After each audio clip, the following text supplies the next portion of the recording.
चला पाहूया कोळशापासून वीज बनवण्याची ही गुंतागुंतीची प्रक्रिया नेमकी कशी चालते. एक साधा दगड आणि अख्खं शहर प्रकाशमान. पण हे होतं कसं? चला तर जाणून घेऊया.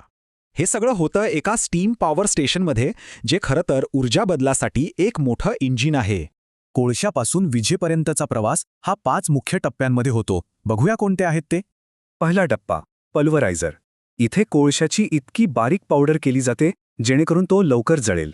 यालाच म्हणतात पल्वरायझेशन. यामुळे कोळसा झटकन पेट घेतो आणि जास्त ऊर्जा निर्माण होते.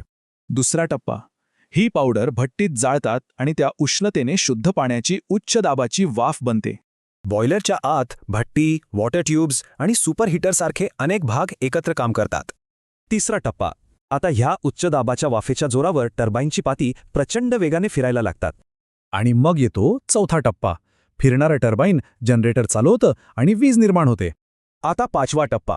टर्बाईनमधून बाहेर पडलेली वाफ कंडेन्सरमध्ये थंड करायला पाठवली जाते. यामुळे वाफेचं पुन्हा पाणी होतं आणि हे पाणी सिस्टममध्ये परत वापरलं जातं, म्हणजे पुनर्वापर.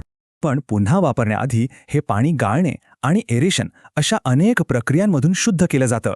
बरं, इतकं तंत्रज्ञान वापरल्यावर कोळशाच्या ऊर्जेपैकी नेमकी किती ऊर्जा विजेत बदलत असेल? आकडा ऐकून आश्चर्य वाटेल, फक्त 29%. कारण उष्णतेचं वाफेत रूपांतर होताना दाबाचा फरक निर्माण करण्यासाठी बरीच ऊर्जा वाया जाते. तरीही यातले बॉयलर आणि कंडेन्सरसारखे घटक उच्च दाब आणि पाण्याच्या पुनर्वापरासाठी अत्यंत महत्त्वाचे आहेत.